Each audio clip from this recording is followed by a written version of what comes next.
नमस्कार दोस्तों, मैं पीताम्बर यादव आज आप लोगों के समक्ष प्रस्तुत हुआ हूँ संविधान के मौलिक अधिकार की व्याख्या करने के लिए।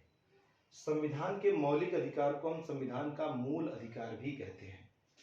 संविधान का मौलिक अधिकार संविधान के भाग 3 और अनुच्छेद 12 से 35 तक वर्णित किया गया है।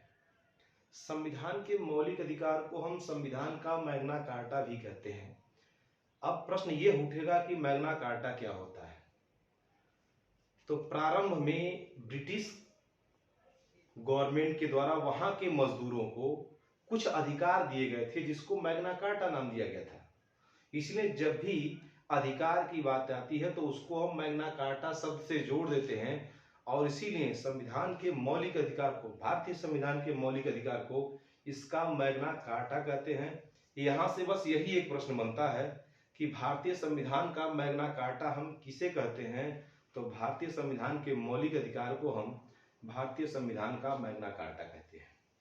भारतीय संविधान का मौलिक अधिकार यूएसए के संविधान से लिया गया है और प्रारंभ में भारतीय नागरिकों को 7 प्रकार के मौलिक अधिकार दिए गए थे, परंतु 44वें संविधान संशोधन 1978 में संपत्ति के मौलिक अधिकार को, जो कि 7वां मौलिक अधिकार था, बदलकर कानूनी अधिकार बना दिया गया।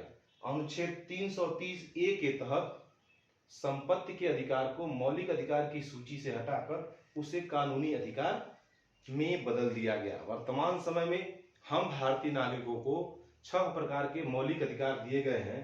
प्रथम मौलिक अधिकार है समता या समानता का अधिकार। दूसरा मौलिक अधिकार है स्वतंत्रता का मौलिक अधिकार और तीसरा मौलिक अधिकार है शोषण के विरुद्ध अधिकार। चौथा मौलिक अधिकार है धार्मिक स्वतंत्रता का अधिकार और 5वां मौलिक अधिकार है संस्कृति एवं शिक्षा संबंधी अधिकार और 6वां मौलिक अधिकार है संवैधानिक उपचारों का अधिकार। चूंकि सारे मौलिक अधिकारों को एक ही क्लिप में मैं आपको नहीं बता सकता, वीडियो बहुत लंबा हो जाएगा, इसीलिए मैं आपको सिर्फ प्रथम मौलिक अधिकार के बारे में बताने जा रहा हूं।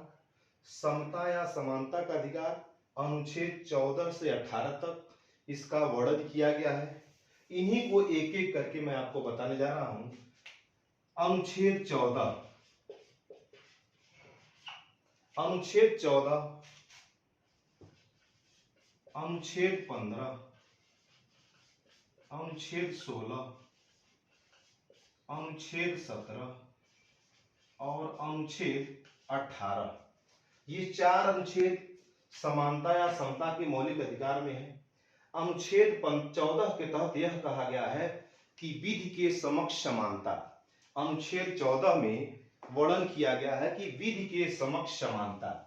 विधि के समक्ष समानता से प्रयास यह है कि भारत के समस्त नागरिक कानून की नजरों में बराबर है, किसी के साथ कोई भेदभाव नहीं किया जाएगा। विधि के समक्ष समानता।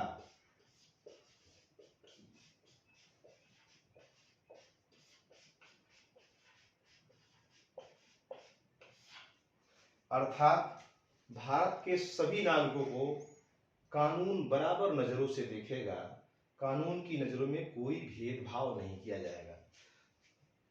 समानता के मौलिक अधिकार में दूसरा अनुच्छेद अनुच्छेद 15।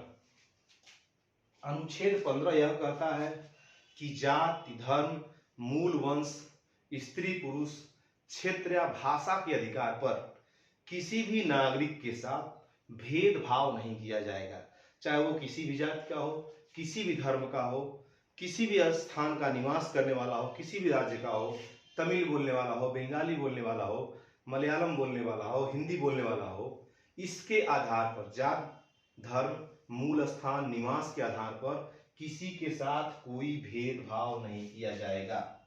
अनुच्छेद 16, अनुच्छेद 16 यह कहता है कि लोक नियोजन में अवसर की समानता। लोक नियोजन में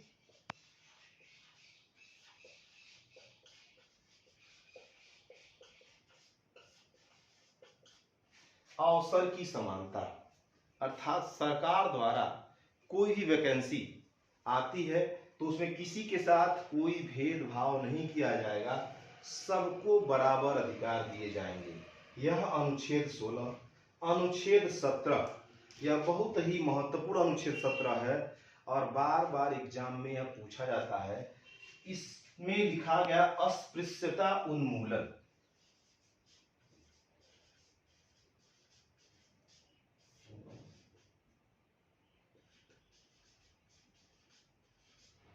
अर्थात छुआछूत का अंत, यानी कि किसी भी नागरिक के साथ छुआछूत फॉलो नहीं किया जाएगा।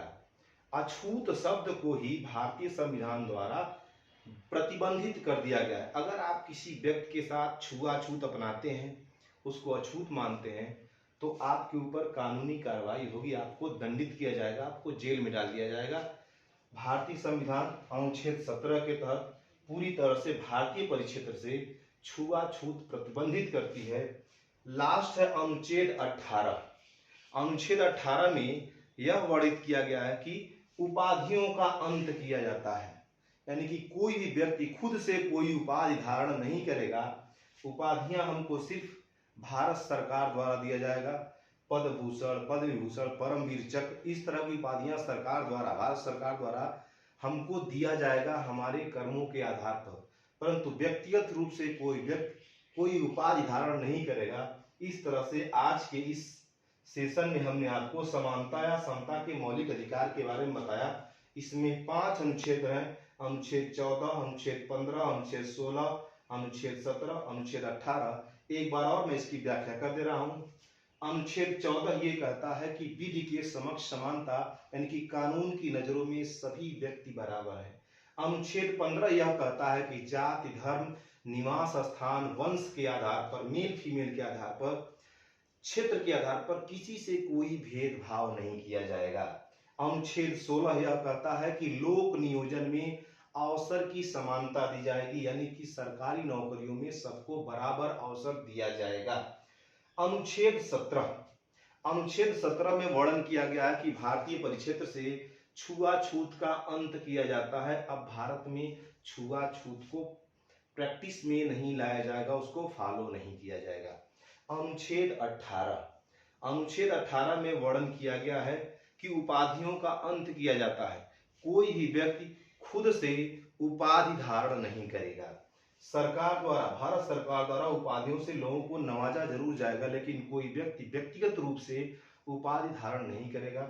इस तरह से आज का ये सेशन खत्म होता है और मैं आप लोगों से आग्रह करूंगा कि चैनल को लाइक और सब्सक्राइब कर दें। जय हिंद, जय भारत।